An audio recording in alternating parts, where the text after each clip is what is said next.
गांव में आंधी तूफान आ रहा होता है। सभी लोग अपने अपने घरों से सामान कपड़े उठाकर अपने घर में रख रहे होते हैं। माँ, माँ, बाहर आंधी तूफान चल रहा है, बहुत तेज बारिश आने वाली है। अरे राजू, मैंने बाहर कपड़े सुखाने के लिए डाले थे। जा जल्दी से उन्हें उठा कर लिया, नहीं तो बारिश के चलते भीग जाएंगे। ओहो, इस बारिश को भी अभी ही आना था। अब मैं क्या करूं? छत पर तो प्लास्टिक की त्रिपाल भी नहीं लगाई अभी तक। राधिका ऐसा कहकर फौरन तिरपाल उठाकर लाती है और बारिश से अपने घर को बचाने के लिए उस तिरपाल को अपने घर की छत पर लगाने की कोशिश करती है। लेकिन ज्यादा आंधी तूफान की वजह से तिरपाल बार बार उड़ने लगती है। तभी तेज बारिश शुरू भी हो जाती है। अरे ये क्या माँ, बारिश शुरू हो गई। अब हम लोग क्या करें? चलो बच्चों, घर के अंदर चलो। अब हम लोग ये तिरपाल घर की छत पर नहीं लगा पाएंगे। इससे अच्छा है कि बारिश से बचकर घर के अंदर ही रहें। राधिका अपनी बेटी और बेटे के साथ घर के अंदर आ जाती है, जहां एक खाट पर उसकी सास लेटी हुई है। अरे बहू, बाहर बारिश हो रही है। अब कुछ ही देर में छत से पानी टपकने लगेगा। कितने दिन से कह रही थी अर्जुन से कि बेटा छत पर तिरपाल लगा दे, लेकिन वो मेरी बात सुनता ही नहीं है। कोई बात नहीं माँ जी, जब वो ड्यूटी से आ जाएंगे तो इस काम को कर देंगे। तब तक बारिश भी कम हो जाएगी। राधिका इतना कह ही रही थी कि उनके घर के अंदर से पानी टपकने लगता है। पानी को टपकता हुआ देख राधिका और उसके दोनों बच्चे फौरन घर के बर्तन उठाते हैं और टपक रही जगह पर लगा देते हैं। हे भगवान, घर के अंदर पानी टपकने लगा। अब थोड़ी ही देर में घर के अंदर पानी भी भर जाएगा। सही कहा माँ आपने। अगर हमारा घर पक्का होता तो ऐसा ना होता। आप हमारे घर को पक्का क्यों नहीं बनवा देती हो? अरे बेटी, घर पर पैसा लगाना तो बहुत दूर की बात है। अभी घर में 2 वक्त का खाना मिल जाए, वो ही बहुत बड़ी बात है। राधिका ऐसा कहकर आरती को पढ़ाई करने के लिए भेज देती है। आज अगर पैसे होते तो इतनी परेशानियों का सामना न करना पड़ता और मैं अपने इस टूटे फूटे घर को या तो मरम्मत करवा लेती या फिर इसकी छत ही डलवा देती। पैसा न होने की वजह से राधिका अपने घर को पक्का नहीं करवा पाती। देखते ही देखते अब उनके घर में चारों तरफ पानी ही पानी भर जाता है और इधर अमीर घर के बच्चे और माता पिता सभी बारिश में नहा रहे होते हैं। अरे निर्मला, आज भी तुम बिल्कुल वैसी दिखाई देती हो जैसी शादी के समय दिखाई देती थी।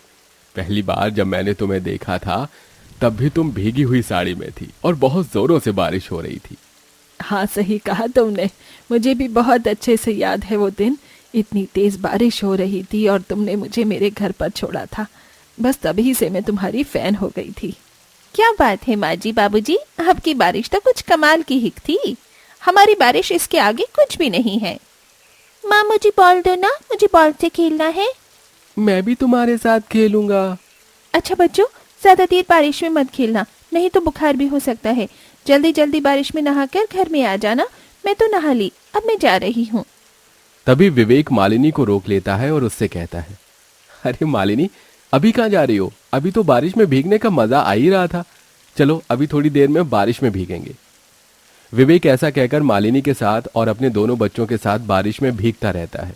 इधर वो अमीर परिवार बारिश का आनंद उठा रहा था तो गरीब परिवार के घर में पानी इतना भर गया था कि उन्हें बर्तन लेकर पूरे परिवार को एक साथ पानी घर से बाहर निकालना पड़ रहा था। कोई बात नहीं, सब कुछ ठीक हो जाएगा। कब क्या ठीक होगा? जब जब बारिश आती है हमारी यही आफत हो जाती है। जब पैसे आएंगे तो हम इस मकान को पक्का कर देंगे। राधिका ऐसा कहकर सभी का हौसला बढ़ा रही होती है। पूरा परिवार बहुत ज्यादा परेशान था। जब जब बारिश होती है तो गरीब लोगों के साथ ऐसा ही होता है। किसी गरीब की पक्की छत नहीं होती तो किसी के घर में सीधा पानी भर जाता है। शाम के वक्त जब अमीर बच्चे राजू और आरती को घर से पानी निकालते हुए देखते हैं तो उनके ऊपर हंसने लगते हैं। अरे ये क्या, तुम्हारे घर में तो पानी भर गया है। पता है हमारे घर में चाहे जितनी भी बारिश हो जाए कभी भी पानी नहीं भरता। हम पानी कब तक निकालते रहोगे? चलो खेलने चलते हैं। हम नहीं खेलेंगे, हमें ये सारा पानी बाहर निकालना होगा, नहीं तो रात को सोने के लिए जगह नहीं बन पाएगी। हाँ, राजू ने बिल्कुल सही कहा, तुम दोनों जाकर खेल लो। इधर सोनू और श्रेया बारिश में पानी से खेल रहे होते हैं तो इधर आरती और राजू अपने घर से पानी निकालते हैं। लेकिन बारिश रुकती ही नहीं। वो बहुत ज्यादा थक जाते हैं जिसके चलते थोड़ी देर बैठ जाते हैं। अब तुम दोनों थोड़ी देर आराम से बैठ जाओ। मैं तुम्हारी मदद करता हूँ, हम दोनों निकाल देंगे सारा पानी। राधिका और अर्जुन दोनों पति पत्नी मिलकर अपने घर से पानी निकालते हैं। जैसे जैसे बारिश खत्म होती है वो पानी निकालकर अपने घर को सुखा लेते हैं। हमें सरकार से बात करनी चाहिए। अगर हमें लोन मिल जाए तो हम अपने मकान को पक्का कर लेते हैं। सरकार ऐसे लोन नहीं देती, लोन मिलना बहुत मुश्किल है, और फिर अगर हमने लोन ले भी लिया तो उसे चुकाएंगे कैसे? आपने बिल्कुल सही कहा। पूरा परिवार इसी बारे में सोचता हुआ रात बिता देता है। और यहाँ अमीर परिवार बारिश में नहाने के बाद ठंडी ठंडी आइसक्रीम खाते हैं और बाहर से खाना ऑर्डर करते हैं। आज खाना बाहर से ही खाएंगे, मैं आज खाना नहीं बनाना चाहती, मैं थक गई हूँ। मालिनी के कहने पर विवेक सभी के लिए बाहर से खाना ऑर्डर कर देता है। अमीर परिवार बाहर से खाना मंगवा कर खाते हैं और कुछ ऐसे ही छोड़ देते हैं जो उनसे खाया नहीं जाता। तो यहाँ गरीब परिवार के घर का चूल्हा गीला होने की वजह से खराब हो जाता है और उनके घर पर चूल्हा जल ही नहीं पाता। अब मैं क्या करूं? चूल्हा भी नहीं जल रहा। एक के बाद एक परेशानी आती ही रहती है।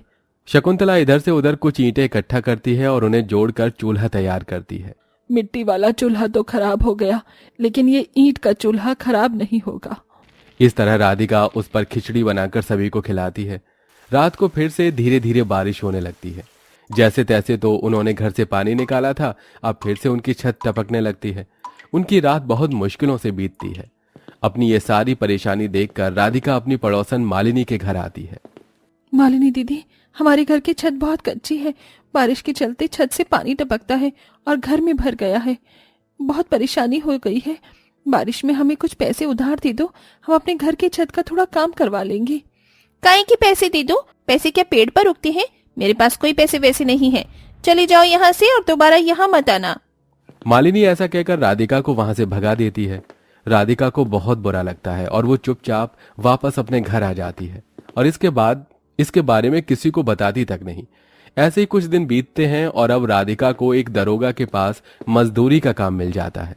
चलो 2-4 पैसे आएंगे तो उनमें से पैसे बचाकर घर पर रेत सीमेंट डलवा दूंगी और हो सका तो अपने पति के साथ मिलकर खुद ही छत की मरम्मत कर लूंगी।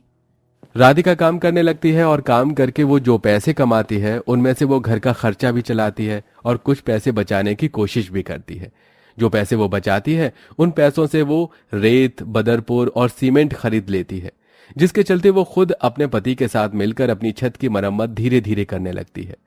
ऐसे ही धीरे धीरे उनकी घर की मरम्मत हो जाती है और अब उनके घर में पानी टपकना बंद हो जाता है। लेकिन इधर अमीर घर पर छापा पड़ जाता है। जिस जमीन पर उनका घर था वो गैर कानूनी जमीन थी। देखो, अब तुम्हें यहाँ से ये घर खाली करना होगा। ये घर सरकार की जमीन पर बना हुआ है, इस पर तुम्हारा अब रहने का कोई अधिकार नहीं है। ये कैसे हो सकता है? सालों से हम यहाँ रह रहे हैं, ऐसा पहले कभी नहीं हुआ। तुम बहुत सालों से यहाँ बिना टैक्स दिए रह रहे हो, तो सरकार तुमसे और पैसे वसूल लेगी।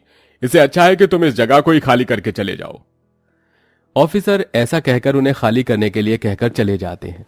अब अमीर परिवार को अपना आलीशान घर छोड़कर बेघर होना पड़ता है। उनके सिर पर छत तक नहीं थी। उनकी ये परेशानी देखकर राधिका उन्हें अपने घर में पनाह देती है। अरे मालिनी दीदी, इतने सालों से आप हमारी पड़ोसन हो, अब आपके ऊपर इतनी परेशानी आई है तो अब हमारे घर पर आप रह सकती हो, कोई परेशानी वाली बात नहीं है। ये सुनते ही मालिनी को वो दिन याद आ जाता है जब राधिका ने उसे अपने घर की छत की मरम्मत करवाने के लिए पैसे मांगे थे। मुझे माफ कर देना, तुमने मुझसे मदद मांगी थी और मैंने तुम्हारी मदद भी नहीं की थी, लेकिन आज तुमने मेरी मदद बिना कहे की, शायद इसलिए आज हमारा ये हाल हुआ है। कर्मों का फल हमेशा जल्द ही प्राप्त हो जाता है। शायद मुझे मेरे कर्म का फल पूरे परिवार के साथ मिला है। इस तरह मालिनी अपनी गलती को स्वीकार करती है। कुछ दिन वो राधिका के घर पर रुकती है और जब विवेक घर का इंतजाम करता है तो वहां से चली जाती है। अब गरीब परिवार की भी बारिश धीरे धीरे ठीक से जाती है। उन्हें पहले की तरह ज्यादा परेशानी उठानी नहीं पड़ती।